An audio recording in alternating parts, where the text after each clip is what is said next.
Maurice Decker, Le découragement, chapitre 11, La cloche et la corde.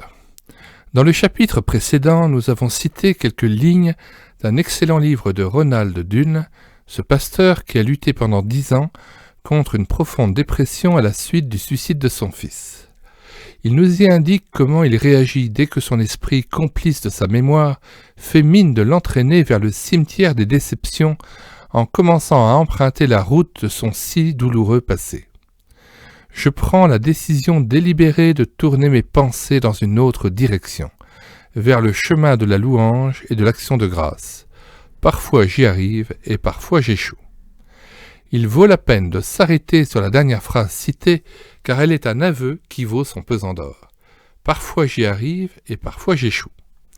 Merci à ce frère dans la foi pour son honnêteté qui m'encourage à persévérer dans la discipline des pensées, malgré les trébuchements et les échecs essuyés en chemin. Ce matin, un court extrait du magnifique psaume 37 a illuminé et réjoui mon cœur. Par l'Éternel, les pas de l'homme s'affermissent. Il prend plaisir à sa voie. S'il tombe, il n'est pas terrassé, car l'Éternel lui soutient la main. Vers 23-24. 7 fois à terre, 8 fois debout. Ce proverbe japonais me rappelle les bons conseils d'Ida Scudder, 1870-1961, qui fut médecin missionnaire dans le sud de l'Inde durant un demi-siècle. À Vlorë, elle fonda et dirigea pendant de nombreuses années le plus important centre médical de toute l'Asie. Un jour, désirant encourager des étudiantes de son école médicale pour femmes qui venaient d'échouer à un examen, cette femme de foi sortit du trésor de sa longue et riche expérience un diamant scintillant de grande valeur qu'elle leur offrit en ces termes inoubliables. Le succès que j'ai eu au cours de ma vie, je le dois à mes échecs. Oui, je le dis comme je le pense, nous apprenons très peu par le succès. Il nourrit notre moi, tandis que l'échec le rabaisse à sa juste place. Celui qui a du succès marche la tête haute et le soleil l'aveugle. Par contre, celui qui essuie des échecs baisse les yeux et fait attention où il marche. Ceux qui parviennent à continuer d'apprendre quand ils ont échoué, qui essayent encore une fois, tombent à nouveau, se relèvent et continuent d'avancer, qui recommencent à zéro, sont vaincus et qui continuent encore malgré tout, ce sont ceux-là qui, en définitive, remportent la victoire. Dorothy Clark Wilson, Dr Ida, édition Labor et Fides, Genève, 1971. En reproduisant ces paroles stimulantes, un verset riche d'espérance s'impose aussitôt à mon esprit. À 7 reprises le juste peut tomber et il se relève. Proverbe 24-16. Nous reviendrons longuement et d'une manière plus générale sur cette importante question de l'échec et du succès dans la seconde partie de cet ouvrage. Pour le moment, nous en limitons volontairement l'approche au domaine fondamental de la pensée, où les durs combats pour refuser ou quitter le découragement ne manquent pas. Soyons honnêtes. La discipline des pensées ne va pas sans rude bataille intérieure, parfois gagnée, parfois perdue, hélas. L'intensité de la lutte, avec ses hauts et ses bas et ses rebondissements, dépend du contenu et de la durée de l'épreuve vécue, du tempérament du combattant, de la profondeur des blessures, de la taille des ornières creusées par les mauvaises habitudes de pensée, de la maturité acquise en chemin, cette brève énumération n'étant pas exhaustive. Le docteur Samuel Pfeffer évoque ce combat et l'assortit d'une remarque précieuse lorsqu'il écrit « La transformation de la pensée est-elle toujours si aisée ? Ce sont précisément les gens sensibles qui ont le plus de mal à oublier les blessures, à bannir de leurs souvenirs les événements tragiques et à les remplacer par des alléluia retentissants. La guérison des souvenirs prend du temps. Chez certains, je pense en particulier à mes malades schizophrènes et très dépressifs, le fonctionnement biochimique du cerveau est tellement perturbé qu'ils ne sont plus en mesure de maîtriser leurs pensées. Samuel Pfeffer, Entourer les faibles, édition Brunnen Verlag, Bâle, 1991, page 64. Pour ces derniers, Une thérapeutique adaptée à leur état spécifique et à leurs besoins particuliers doit donc être mise en œuvre. Poison mortel et acide corrosif. Le domaine de la rancune et du pardon, qui nous concerne tous sans exception dans le cadre de nos relations avec notre prochain, nous offre un heureux moyen d'illustrer notre propos. Nous ne l'abordons pas sans réaliser combien le refus obstiné de pardonner, associé au ressentiment, à la haine, à l'amertume et à d'autres poisons distillés par notre moi orgueilleux, nous rend particulièrement vulnérables au virus du découragement, voire de la dépression. L'auteur Charles Swindoll a bien raison de nous interpeller en ces termes. Soyons honnêtes et regardez-vous. Entretenez-vous un vieux grief, quelqu'un à qui vous en voulez farouchement? Pour vous aider à répondre, puis-je vous adresser quelques suggestions? S'agit-il d'un ancien conjoint, d'un pasteur, d'un vieux colocataire, d'une église qui vous a offensé, d'une association qui a abusé de votre bonté, d'un pardon, d'un entraîneur, de quelqu'un que vous avez honoré et en qui vous avez eu confiance, et qui vous a manipulé ou qui a abusé de vous? Quelqu'un vous a-t-il gâché la vie sans jamais s'en excuser? Bien que ces personnes ne soient plus physiquement dans votre vie, ce qui s'est passé est toujours gravé dans votre mémoire, et votre rancune est encore vivace.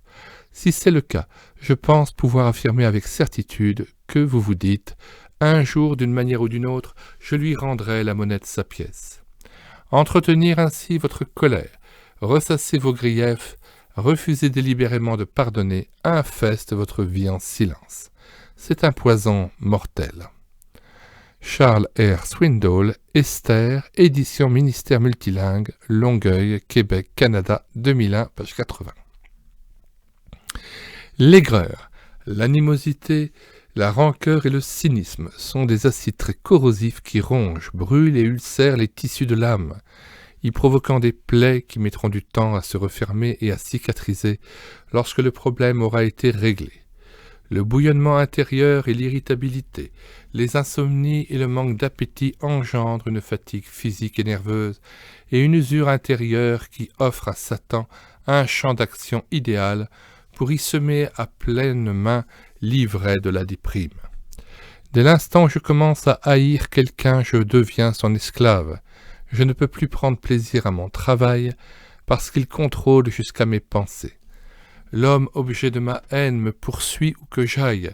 Je ne puis échapper à son emprise tyrannique sur mon esprit. L'homme que je hais peut se trouver à des lieues de ma chambre à coucher, mais plus cruel que n'importe quel marchand d'esclaves. Il fouette mes pensées avec une telle frénésie que mon matelas ressort en devient un instrument de torture. Le dernier des esclaves peut dormir. Moi, non. Je suis contraint de reconnaître que je suis réellement l'esclave de celui sur qui je déverse ma colère. Et si Macmillan. Maladie ou santé à votre choix. Éditeur, M. Weber, Villa, Emmanuel, 1971, page 98-99. Cette résistance à l'esprit de pardon est très préjudiciable au bon fonctionnement du monde des pensées. Celles-ci sont sérieusement mises à mal, hypnotisées, subjuguées et totalement accaparées par l'objet de mon ressentiment. Si je juge l'offense grave, si de surcroît elle vient d'un ami très cher qui m'a trahi, si elle heurte de plein fouet ma sensibilité et m'atteint profondément d'une manière ou d'une autre, alors ce mauvais traitement peut durer des mois, voire des années. Au fil du temps qui passe, mes pensées à l'égard de l'agresseur se coulent de plus en plus dans ce moule contraignant et déformant de la rancune. Peu à peu, ces mauvaises habitudes de pensée dont nous avons déjà parlé s'élaborent et se mettent en place dans mon esprit, y creusant des ornières qui vont s'approfondir lentement et sûrement.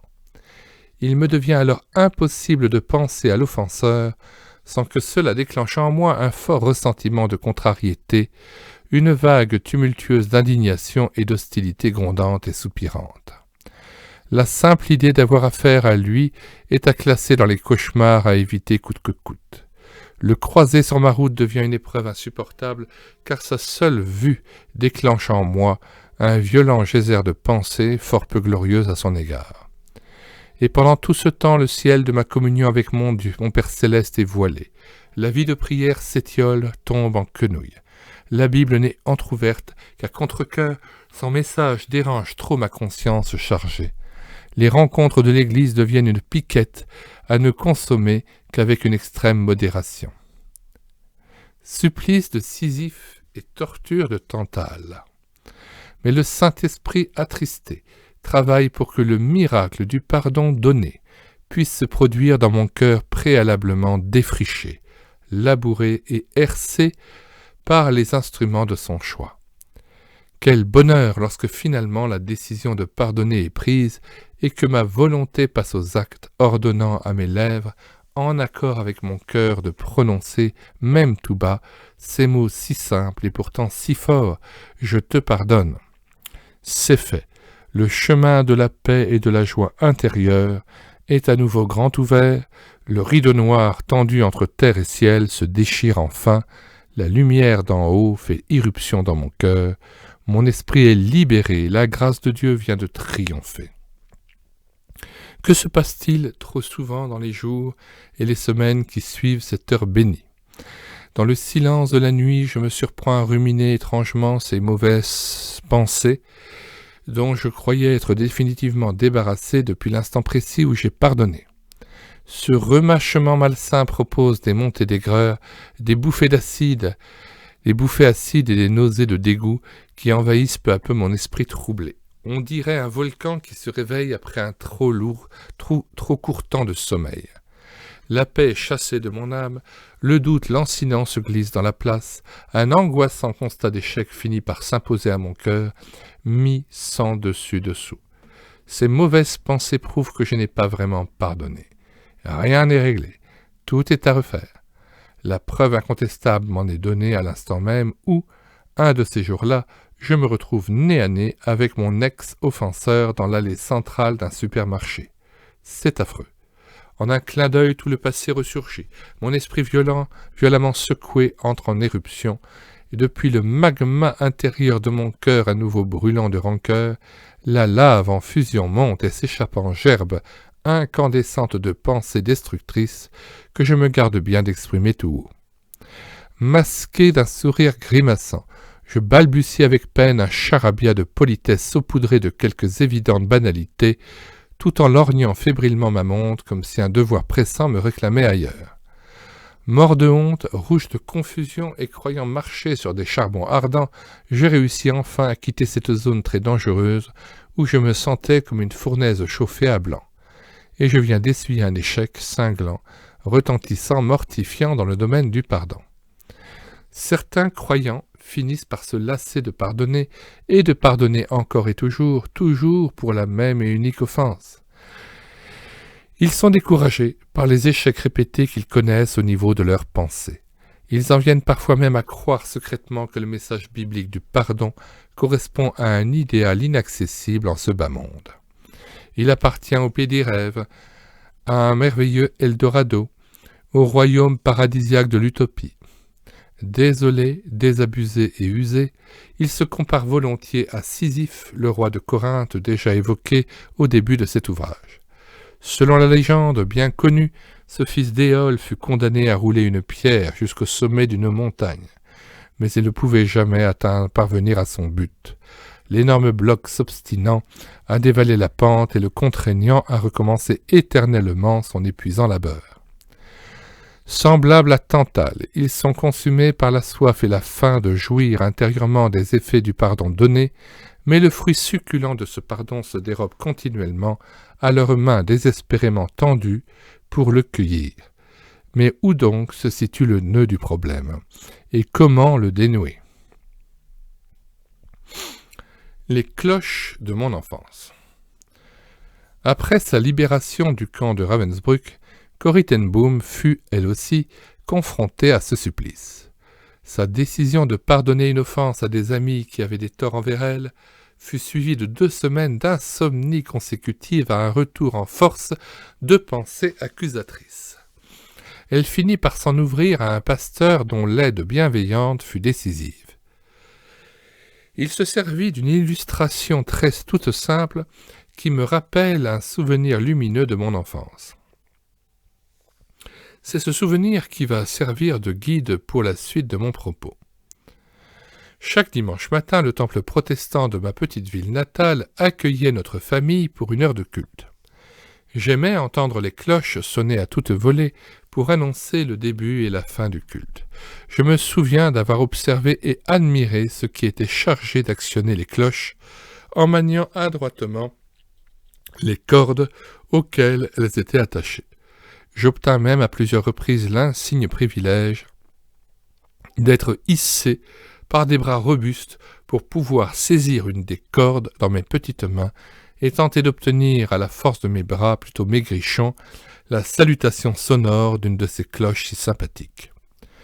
Pour mon bonheur, ce génial porteur d'un moment trichait gentiment en joignant habilement ses efforts aux miens afin que mon doux rêve ne tarde pas à se réaliser. Quel triomphe et quel ravissement! J'étais le plus heureux petit garçon du monde. Toutefois, ce qui m'épatait le plus dans le clocher, alors même que les cordes avaient été lâchées, c'était d'entendre les cloches continuer à sonner tout là-haut dans le clocher, alors même que les cloches avaient été lâchées. Ces dernières continuaient bizarrement à gigoter sous mes yeux écarquillés, montant et descendant tout seuls. Je retenais alors mon souffle pour mieux entendre le son des cloches qui se balançaient encore. Car cette musique du ciel devenait de plus en plus faible et espacée avant de s'éteindre tout à fait. Maintenant les cordes pendaient immobiles, les cloches avaient fini de danser et de chanter pour moi. J'ai lâché la corde.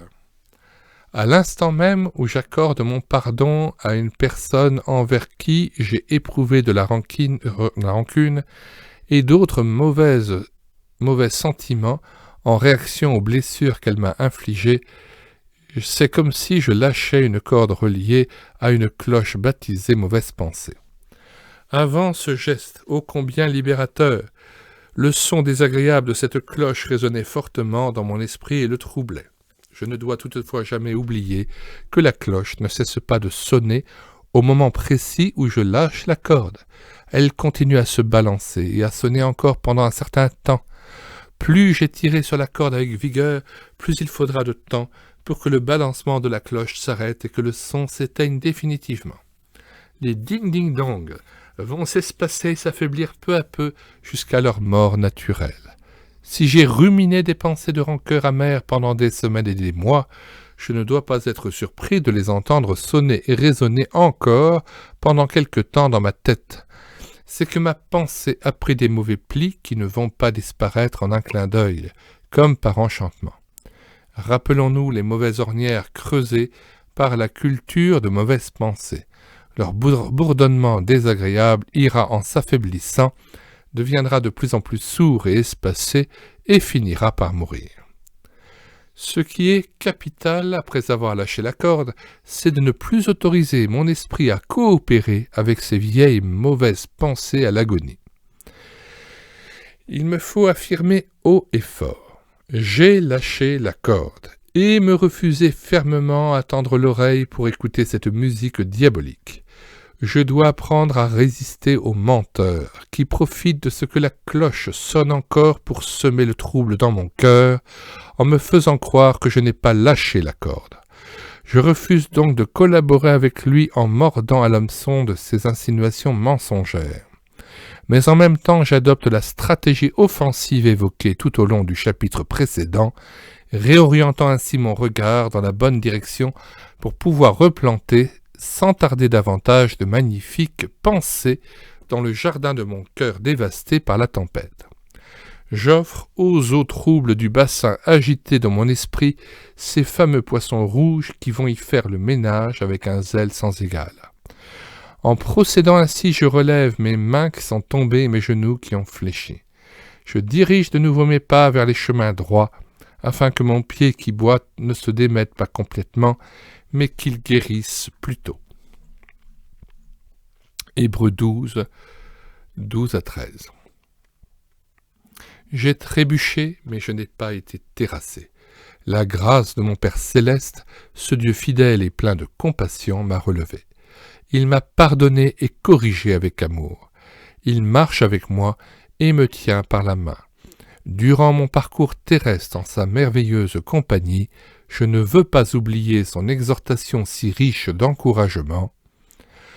Mon fils, ne prends pas à la légère la correction du Seigneur, et ne te décourage pas lorsqu'il te reprend, car le Seigneur corrige celui qu'il aime et frappe de verge tout fils qu'il agrée. Hébreux 12, 5 à 6.